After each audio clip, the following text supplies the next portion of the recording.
أشهد أن لا إله إلا الله. أعمالنا من يهده الله فلا مضل له ومن يضلل فلا هادي له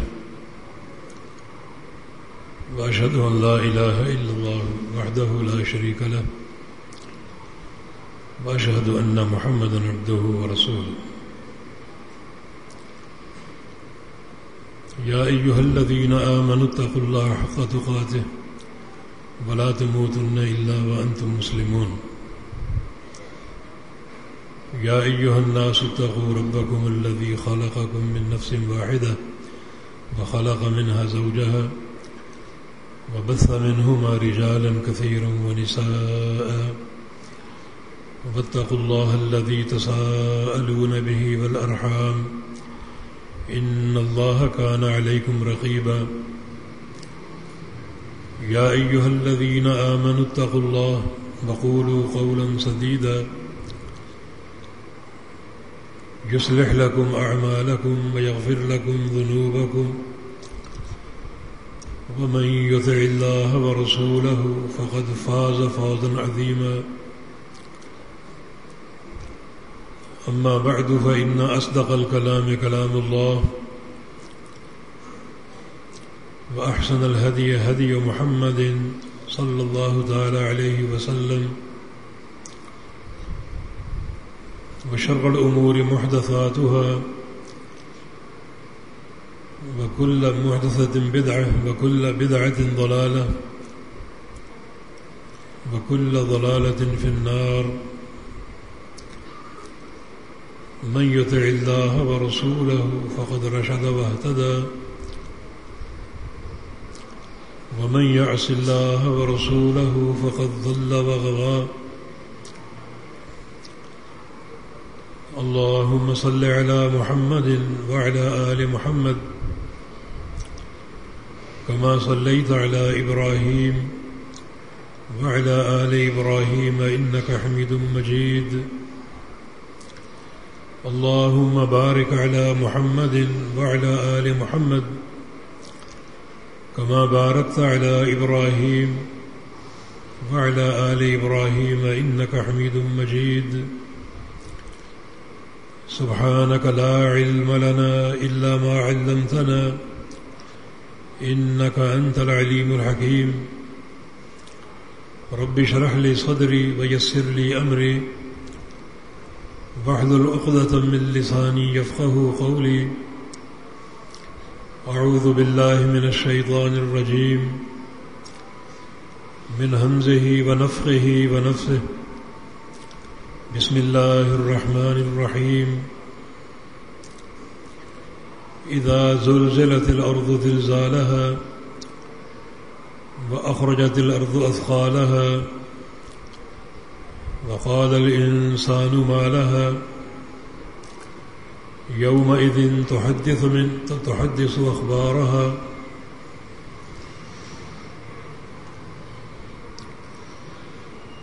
يومئذ يصدر الناس أشتاتا ليروا أعمالهم فمن يعمل مثقال ذرة خيرا يره ومن يعمل مثقال ذرة شرا يره.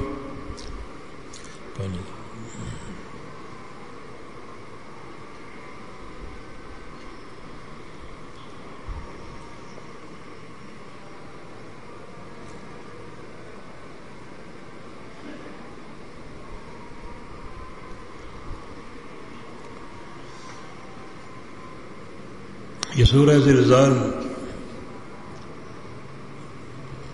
آپ نے سماعت فرمائی ہے. مدینہ منورہ میں یہ نازل ہوئی تھی. جس مجلس میں اس سورت کا نزول ہوا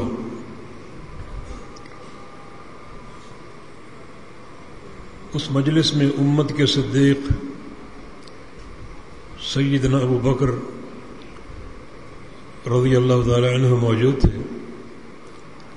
اور جب نبی علیہ السلام نے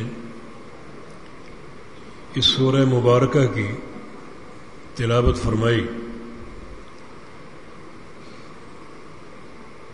تو ابو بکر صدیق رضی اللہ عنہ اسے سن کر بہت روئے. بہت سے مضامین کے ساتھ ساتھ اس صورت میں زمین کے بارے میں، جس زمین پر ہم رہتے ہیں، چلتے پھرتے ہیں، 3 خبریں دی گئی ہیں. بسم اللہ الرحمن الرحیم. اذا زلزلت الارض زلزالها،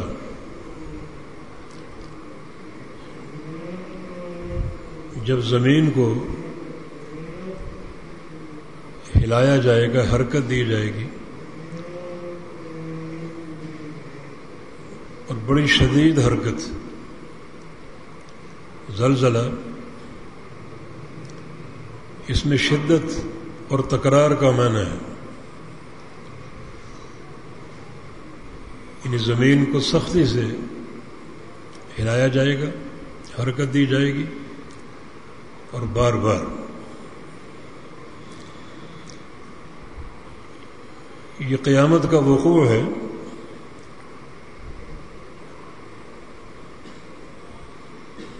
قیامت کا قیام، جس میں زمین میں زلزلہ، ارتعاش اور شدید حرکت پیدا کی جائے گی.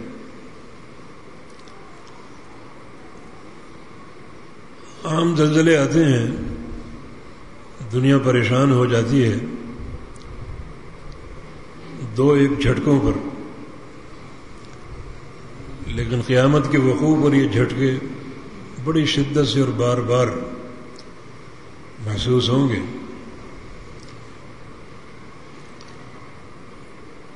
بسم اللہ الرحمن الرحیم. یا ایھا الناس اتقوا ربکم ان زلزلۃ الساعۃ شیء عظیم. اے لوگو، اپنے رب سے ڈر جاؤ،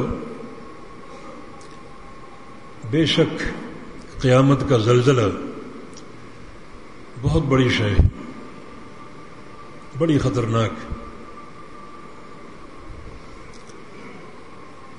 جس کی شدت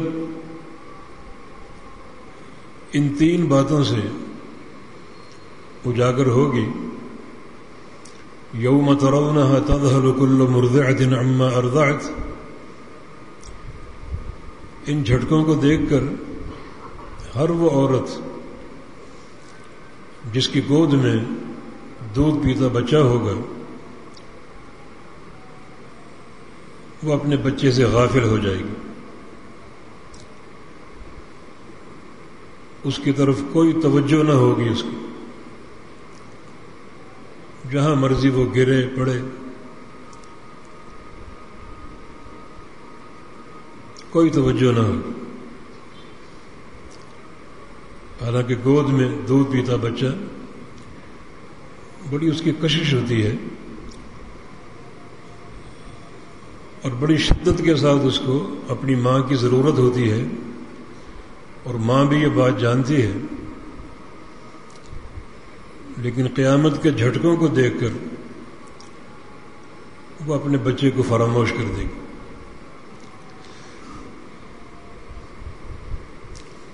وَتَضَعُ كُلُّ ذَاتِ حَمْلٍ حَمْلَهَا. اور ہر حاملہ عورت اپنا حمل گرا دے گی.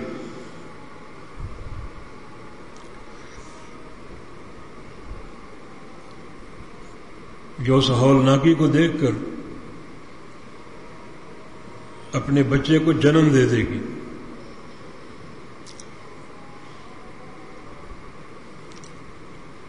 اور جو بچہ جنم لے گا اس کی حالت کیا ہوگی؟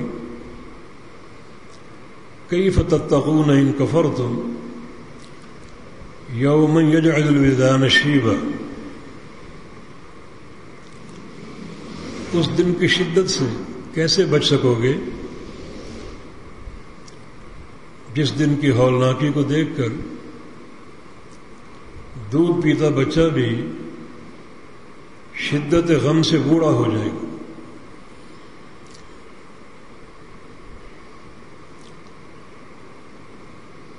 یہ دونوں باتیں ان جھٹکوں کی، اس زلزلے کی، قیامت کے زلزلے کی شدت کو واضح کر رہی. بطر الناس سکارا وما هم بسکارا، اور آپ دیکھیں گے کہ لوگ ان پر ایک بے ہوشی کی کیفیت ہوگی. یہ بے ہوشی کسی نشے کی نہیں ہوگی، ولیکن عذاب اللہ شدید، اللہ کا سخت عذاب ان کے پیش نظر ہوگا، جس کی بنا پر ان پر ایک نیم مردنی کی کیفیت طاری ہوگی، جیسے مرنے والے ہیں.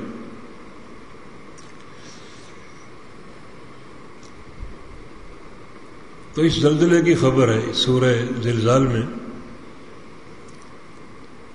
اذا زلزلت الارض زلزالها، اور دنیا اس زلزلے کا مشاہدہ کرے گی. عام زلزلے آتے ہیں، دو چار جھٹکے لگتے ہیں اور کثرت سے ہلاکتیں ہوتی ہیں، لوگوں پر ایک ہیبت اور خوف طاری ہوتا ہے. لیکن یہ قیامت کے جھٹکے بڑے شدید ہوں گے، بار بار لگیں گے، اور زمین کو بار بار ہلایا جائے گا، حرکت دی جائے گی. تو یہ قیامت کا وقوع ہے. دوسری خبر، وَأَخْرَجَتِ الْأَرْضُ أَثْقَالَهَا، زمین نکال دے گی باہر اپنا بوجھ یا اپنی امانتیں. ثقل بھاری امانتوں کو بھی بولا جاتا ہے، جیسے نبی علیہ السلام کی حدیث ہے، ترکت فیکم ثقلین، کہ میں تمہارے بیچ دو بڑی بوجھل امانتیں چھوڑے جا رہا ہوں. تو اثقال، جو بوجھل امانتیں زمین کو سونپی گئیں، انہیں نکال دے گی. یہ امانتیں دو ہیں، ایک وہ میتیں جو زمین میں دفن کی گئیں، قیامت کے وقوع پر زمین ان میتوں کو باہر نکال دے گی. اور دوسرا اس کا معنی، جو زمین کے اندر خزانے پوشیدہ ہیں، جن خزانوں تک دنیا پہنچ نہیں سکی، اپنی تمام تر ترقی کے باوجود، سائنسی آلات کے باوجود، اپنے آپ کو بڑے بڑے فن خان اور ترم خان سمجھنے والے ان خزانوں تک پہنچ ہی نہیں سکے. زمین وہ بھی اگل دے گی. جیسے بڑے بڑے گارڈر ہوتے ہیں، اس طرح سونا ہوگا، جواہرات ہوں گے، اور دنیا دیکھے گی، ان خزانوں کو دیکھے گی. مگر جو قیامت کا وقوع ہے اور اس کی دہشت ہے، اس بنا پر ان کی خزانوں کی طرف کوئی توجہ نہ ہو. سونا بکھرا پڑا، بڑے بڑے گارڈروں کی شکل، جیسے ستون ہوتے ہیں، کھجور کے درختوں کے تنے ہوتے ہیں، کوئی توجہ نہ ہو. نبی علیہ السلام نے قیامت سے قبل سونے کے ایک پہاڑ کی خبر دی ہے، لا تقوم الساعة حتى يحسر الفرات عن جبل من ذهب. اس وقت تک قیامت قائم نہیں ہوگی جب یہ فرات نہر جو عراق میں ہے اور کئی شہروں اور ملکوں تک پھیلی ہوئی ہے، یہ سرک نہ جائے سونے کے ایک پہاڑ سے. اس کے پانی کا رخ اچانک تبدیل ہوگا اور جہاں بڑی پانی کی گہرائی ہوگی وہ جگہ پانی سے خالی ہو جائے گی اور اچانک وہاں ایک پہاڑ نمودار ہوگا سونے کے، بہت بڑا پہاڑ.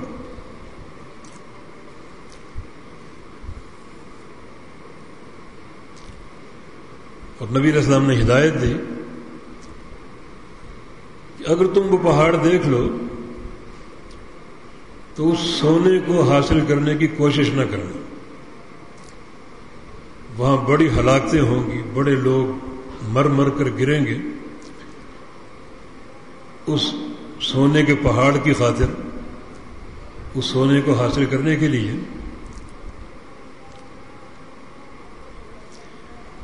کہ تم اس کے قریب نہ جانا، یہ حرص سونے کی چھوڑ دینا. جو قریب جائے گا وہ جنگوں کی لپیٹ میں آ کر ہلاک ہوگا، اور دنیا کو ہلاک ہونے دو. یہ یہود و نصارہ ہی ہوں گے جن کی نظر ہماری ثروتوں پر ہے، ہمارے خزانوں پر ہے، ہماری معادن کی طرف، پیٹرول کی طرف، اور جو بھی مال و اسباب اللہ نے مسلمانوں کو عطا فرمائے ہیں ان کی طرف وہ کتوں کی نظروں سے دیکھتے ہیں. ان کو آپس میں لڑنے اور مرنے دینا. بڑی وہاں لاشیں گریں اور یہ پہاڑ کا نمودار ہونا سرزمین عراق سے، یہ قرب قیامت کی نشانی. لیکن جب قیامت کا وقوع ہوگا اور زلزلے آئیں گے تو زمین اپنے سارے خزانے اگل دے گی،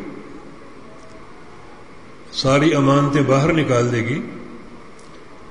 یہ زمین میں مدفون مردے بھی ہیں اور زمین میں مدفون خزانے بھی جو اللہ تعالیٰ نے زمین کے اندر رکھے، اور جن خزانوں تک تمام تر ترقی کے باوجود یہ امت پہنچ نہ پائے گی. تو اس وقت اس سونے کی کسی کوئی پرواہ نہ ہوگی. حالانکہ بڑے بڑے ستون چمک رہے ہوں گے، دمک رہے ہوں گے، سونے کی چمک ہوگی، مگر کسی کی کوئی توجہ نہ ہوگی.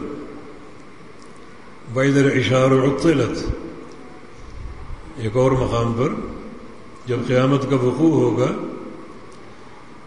تو حاملہ اونٹنیوں کو چھوڑ دیا جائے گا. یہ حاملہ اونٹنیاں یہ عرب کا سب سے قیمتی سرمایہ تھا. اونٹنی ہو، سرخ رنگ کی ہو، اور وہ بھی حاملہ ہو، بچہ جننے والی ہو، تو بڑا قیمتی مال قرار پاتا تھا. جب قیامت قائم ہوگی یہ اونٹنیاں عشار پھر رہی ہوں گی اور کسی کوئی توجہ نہ ہو. یہ عشار حاملہ اونٹنیاں اس دور کا قیمتی خزانہ تھا. آج سمجھ لیں یہ کوٹھیاں، بلڈنگیں، بڑے بڑے ٹاور، قیمتی گاڑیاں، بنگلے، بینک بیلنس، درہم و دینار اور ڈالر ہر طرف بکھرے ہوں گے اور کسی کوئی توجہ نہیں ہوگی.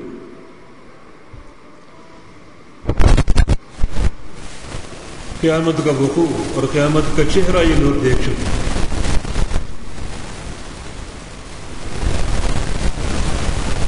یہ خبر بھی قابل غور کہ زمین اپنے خزانے اگل دے گی، لیکن قیامت اور موت کی دہشت اس قدر طاری ہوگی کہ ان خزانوں کی طرف کوئی توجہ نہ ہو۔ ہم نے عمرو بن عاص کا واقعہ کئی بار آپ کو بتایا، جو موت کے دہانے پر تھے، نبی علیہ السلام کے عظیم صحابی، جرنیل، بہت سے علاقوں کے فاتح، مرض الموت میں بلکہ سکرات الموت طاری، بہت بڑے تاجر تھے، تو ان کی تجارت کا مال لایا گیا، ایک نفع، ایک صندوق جو سونے سے بھرا ہوا تھا، سونے کے سکوں سے، یہ آپ کا فلاں تجارت کا پرافٹ، تو اس کو قبول کرنے سے انکار کر دیا، کہا کہ میرے بیٹے کو دے دو، بیٹا عبداللہ بن عمرو۔ بیٹے نے کہا کہ ابا جان مجھے اس کی کوئی حاجت نہیں ہے، میں چاہتا ہوں جب میں اپنے رب سے جا کر ملوں ہلکا پھلکا ہو، دنیا کے سرمایہ کا بوجھ نہ ہو کہ ایک ایک پیسے کا حساب دینا پڑے، مجھے اس سونے کی حاجت نہیں ہے۔ اس وقت جناب عمرو بن عاص نے فرمایا تھا لو کانت ملیئۃ بعرۃ، کاش اس صندوق میں سونا نہ ہوتا بلکہ بکری کی مینگنیاں ہوتی، اونٹ کی لید ہوتی، کیونکہ سکرات الموت طاری ہیں، اگلے جہان میں جھانک چکے ہیں، اب یہ دنیا کی رنگینیاں، سونے چاندی، درہم و دینار سب روکھے اور پھیکے ہیں، نہ ان کی کوئی طلب ہے نہ کوئی توجہ ہے۔ یہ قیامت کا وقوع۔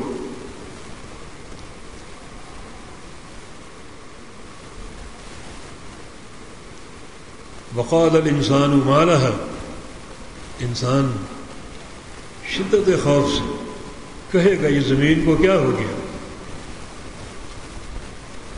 یہ جھٹکے اور یہ حرکتیں، یہ ارتعاش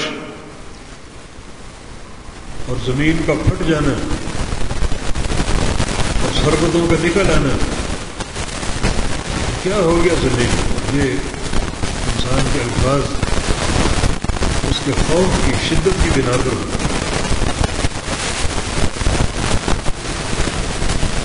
تیسری خبر، یومئذ تحدث اخبارها، اس دن یہ زمین اپنی خبریں بھی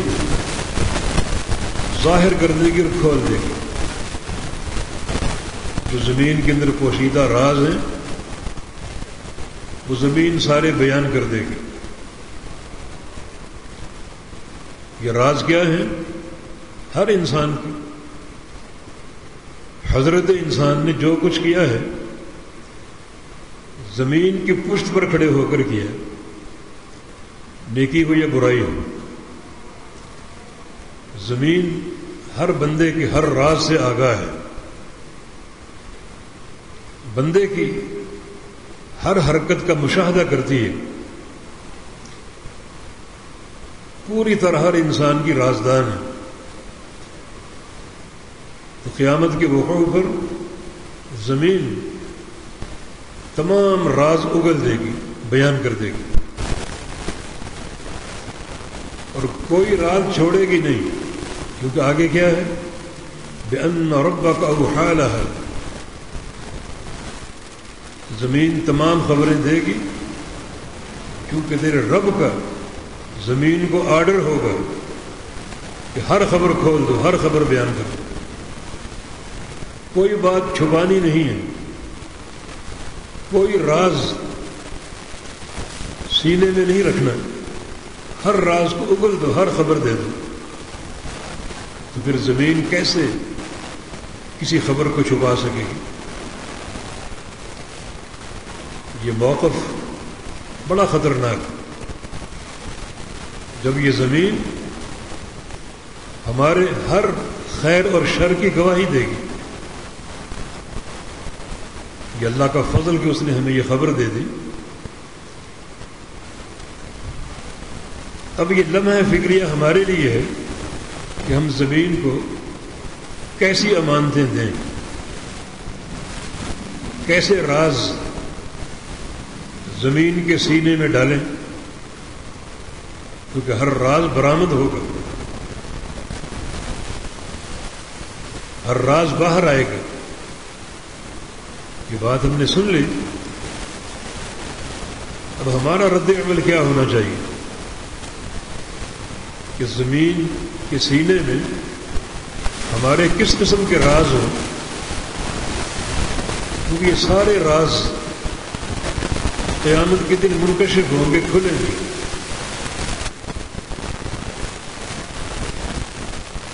اور پوری دنیا کے سامنے کھلیں گے، انسان ہوں، جن ہوں، فرشتے ہوں، علی مشہد الخلائق، ساری مخلوقات کے سامنے یہ راز زمین سے برآمد ہو. آج اگر کوئی بھرم ہے کسی کا، اس دن ٹوٹ جائے گا. آج ہمارے آیت چھپ جاتے ہیں کسی عہدے کی آڑ میں، مال و دولت کی آڑ میں، یا چودراہٹ کی آڑ میں. اس روز ایسا کچھ نہیں ہوگا، اور پوری دنیا کے سامنے یہ بھرم کھلیں گے. فلاں شخص کا یہ کردار، فلاں کا یہ کردار. اللہ تعالیٰ نے یہ خبر دے کر ہم پر احسان کیا ہے کہ انسان کے لیے لمحہ فکریہ ہے. جب قیامت قائم ہوگی، واقع ہوگی، تو زمین جو ہر بندے کی ہر راز کو جانتی ہے، کیونکہ سارے کام زمین کی پشت پر ہوئے، تمام راز اگل دے گی اور کوئی خبر چھپائے گی نہیں، کیونکہ بِأَنَّ رَبَّكَ أَوْحَىٰ لَهَا، تیرے پروردگار نے زمین کو آرڈر کر دی، ہر شخص کی ہر بات کو بتاؤ، ہر بات کو عیاں کر دو، ظاہر کر دو. یہ سارا یہ قیامت کا وقوع ہے. ان سارے مشاہد کا ہم کو سامنا کرنا پڑے گا. یہ کیسے یہ قابل برداشت ہے؟ جب زمین میں ارتعاش آئے گا، زلزلے آئیں گے، جھنجھوڑی جائے گی، زمین ہلائی جائے گی،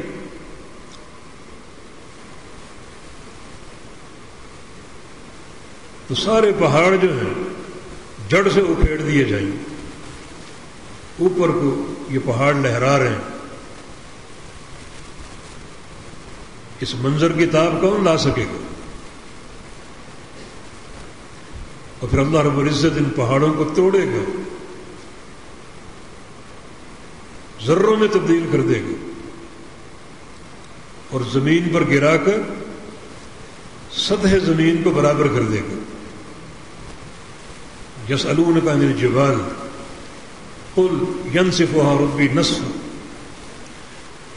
ویذرها قاعا صفصفا لا تری فیہا عوجا ولا امتا. یہ پوچھتے ہیں کہ پہاڑوں کا کیا ہوگا؟ اللہ تعالیٰ نے پہاڑوں کو قیامت کے وقوع پر اڑائے گا، جڑ سے اکھیڑ کر. پہاڑ جتنے باہر اتنے اندر بھی ہیں. ایسا حجم فضاؤں میں لہرا رہا ہوگا، دنیا دیکھے گی، اور اللہ رب العزت ان پہاڑوں کو توڑے گا.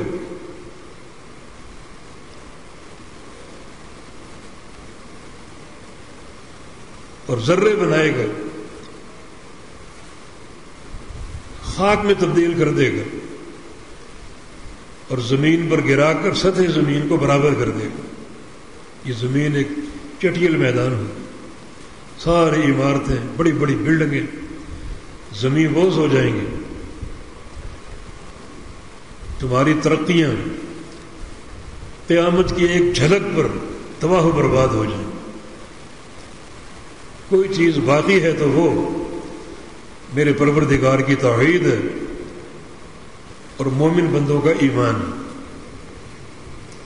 باقی یہ سارے ٹریڈ سینٹر، بڑی بڑی بلڈنگیں، کوٹیاں زمین بوس ہو جائیں. ساری ترقیاں خاک میں مل جائیں گی، سطح زمین برابر ہو جائے گی، نہ کوئی گڑھا ہوگا نہ کوئی ٹیلا ہوگا، بالکل ہموار زمین، کسی بھی نشیب و فراز کے بغیر۔ یہ سارے منظر ہم نے دیکھنے، ان کا مشاہدہ کرنا، یہ خوفناک طریقے سے قیامت کا وقوع ہے۔ یومئذ یصدر الناس اشتاتا لیروا اعمالهم، لوگ نکلیں گے متفرق، بکھرے ہوئے، قبروں سے نکلیں گے، اور جو لوگ قیامت کے وقوع پر زندہ ہوں گے اور بے ہوش کر دیے جائیں گے، وہ بھی ہوش میں لائے جائیں گے اور بڑھیں گے عرض محشر کی طرف۔ یخرجون من الاجداث سراعا کأنہم الی نصب یوفضون، لوگ قبروں سے نکلیں گے بڑی تیزی کے ساتھ اور محشر کی زمین کی طرف یوں بھاگیں گے جیسے کسی ہدف اور ٹارگیٹ کی طرف بھاگ رہے ہیں۔ کبھی آپ نے منظر دیکھا ہو ریس کا، 100 میٹر کی، 500 میٹر کی، تو ایک ٹارگیٹ ہوتا ہے، وہاں تک دوڑنا، اور دوڑنے والے تیزی سے دوڑنے کی کوشش کرتے ہیں تاکہ ہدف کو پہلے پا لیں۔ اللہ تعالی نے جو قیامت کے دن لوگ سرزمین محشر کی طرف بھاگیں گے اس کی منظر کشی کی، گویا سرزمین محشر ایک ہدف، ایک ٹارگیٹ ہے جس کو جلدی طے کرنا ہے، تو لوگ جلدی سے قبروں سے نکلیں گے اور محشر کی زمین کی طرف بھاگیں گے۔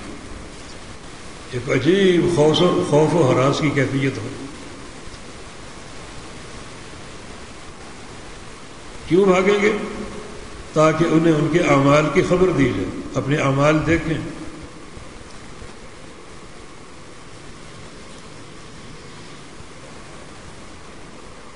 جو عمل دنیا میں کر رکھے ہیں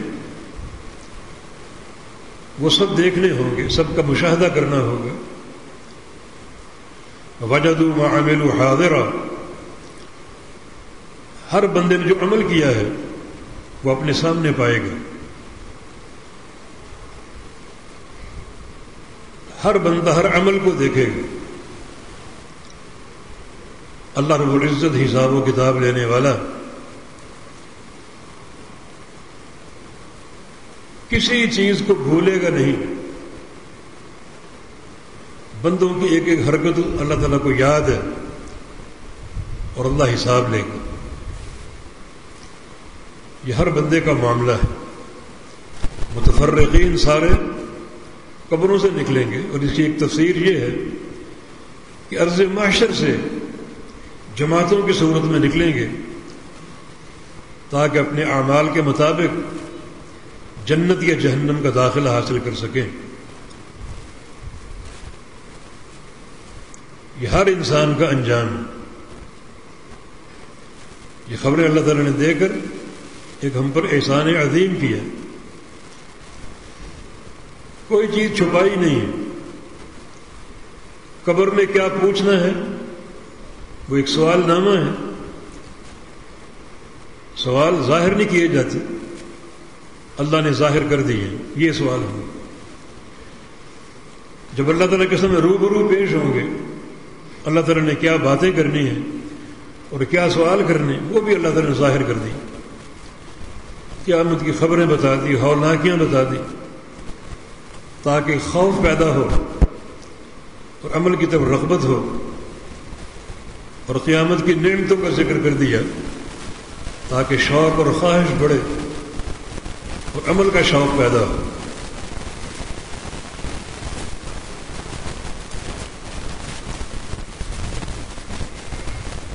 اور آخر میں اللہ رب العزت نے دونوں قسم کی جماعتوں کے بارے میں خبر دی، فَمَنْ يَعْمَلْ مِثْقَالَ ذَرَّةٍ خَيْرًا يَرَهُ وَمَنْ يَعْمَلْ مِثْقَالَ ذَرَّةٍ شَرًّا يَرَهُ۔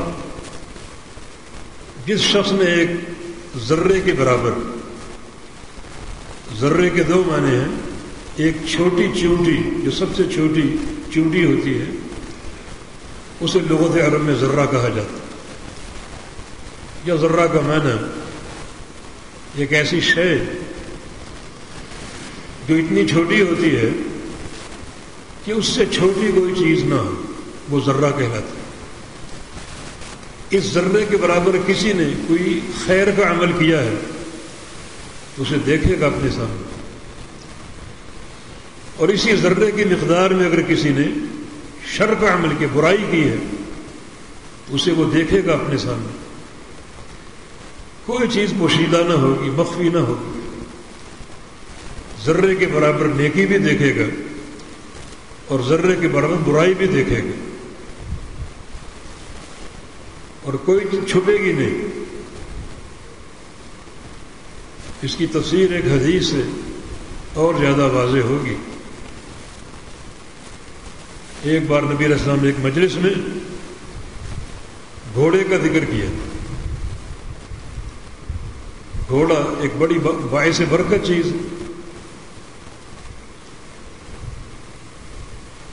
بالخصوص جہاد کے میدانوں میں گھوڑوں کا ایک کردار ہے۔ اس ترقی یافتہ دور میں بھی بعض مرحلے ایسے آتے ہیں کہ ہماری سائنسی ایجادات فیل ہو جاتی ہیں اور وہاں گھوڑے کام آتے ہیں۔ نبی علیہ السلام کا فرمان برحق ہے، الخیل معقود فی نواسیہ الخیر الی یوم القیامہ۔ گھوڑوں کے پیشانیوں میں قیامت تک کے لیے خیر لکھ دی گئی۔ یہ خیر کا معاملہ گھوڑوں کا قیامت تک جاری رہے گا۔ تو آپ نے گھوڑوں کی 3 قسمیں بیان کی۔ ایک گھوڑا وہ ہے جس کو ایک بندہ خریدتا ہے، پالتا ہے، کھلاتا پلاتا ہے بڑے شوق سے، تاکہ جب وقت آئے تو اس کی پشت پر سوار ہو کر اللہ کی راہ میں جہاد کر لوں۔ تھوڑا کہ یہ گھوڑا خیر ہی خیر ہے، ایسی خیر ہے، اس کی پشت پر بیٹھنا بھی خیر ہے، جہاد کرنا بھی خیر ہے، اور جب جہاد رکا ہو تو گھوڑے کو کھلانا بھی خیر ہے، پلانا بھی خیر ہے۔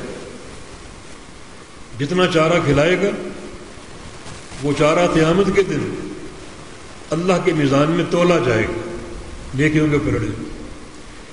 جتنا پانی پلائے گا وہ پانی بھی تولا جائے گا، اور گھوڑے چارہ کھا کے جو لید کریں گے اور پانی پی کے جو پیشاب کریں گے وہ دونوں بھی اللہ کے میزان میں تولے جائیں گے۔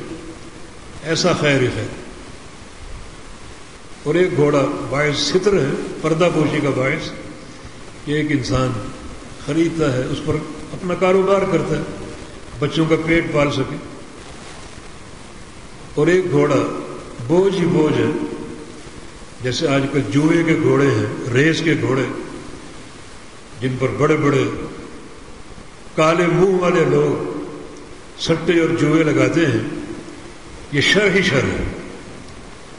تو جب پہلے گھوڑے کا ذکر کیا جو اجر کا باعث ہے، خیر ہی خیر ہے، تو ایک صحابی اٹھا اور کہا کہ یا رسول اللہ صلی اللہ علیہ وسلم، میرے پاس گھوڑا نہیں ہے، گدھا ہے، تو کیا گدھے کا بھی یہی حکم ہے؟ رسول اللہ صلی اللہ علیہ وسلم نے ارشاد فرمایا کہ گدھے کے بارے میں میری طرف اللہ کی طرف سے کوئی پیغام نہیں پہنچا، کوئی ہدایت نہیں پہنچی، میں نہیں جانتا۔ گھوڑے کے بارے میں جو باتیں کی ہیں یہ اللہ کی وحی سے معلوم ہوئی، لیکن گدھوں کے بارے میں کوئی وحی مجھ پر نہیں اتری۔ الا هذه الآیۃ الشاذۃ الفاذہ، ہاں یہ 2 آیتیں جو ہیں یہ اس بارے میں ان کا اطلاق ہو سکتا ہے، استعمال ہو سکتا ہے، یہی 2 آیتیں۔ فمن يعمل مثقال ذرة خيرا يره ومن يعمل مثقال ذرة شرا يره، کہ جو ذرے کے برابر خیر کرے گا وہ اس کو قیامت کے دن دیکھے گا، اور جو ذرے کے برابر شر کرے گا وہ بھی قیامت کے دن دیکھے گا۔ فرمایا کہ ان 2 آیتوں کا اطلاق گدھوں پر ہو سکتا ہے۔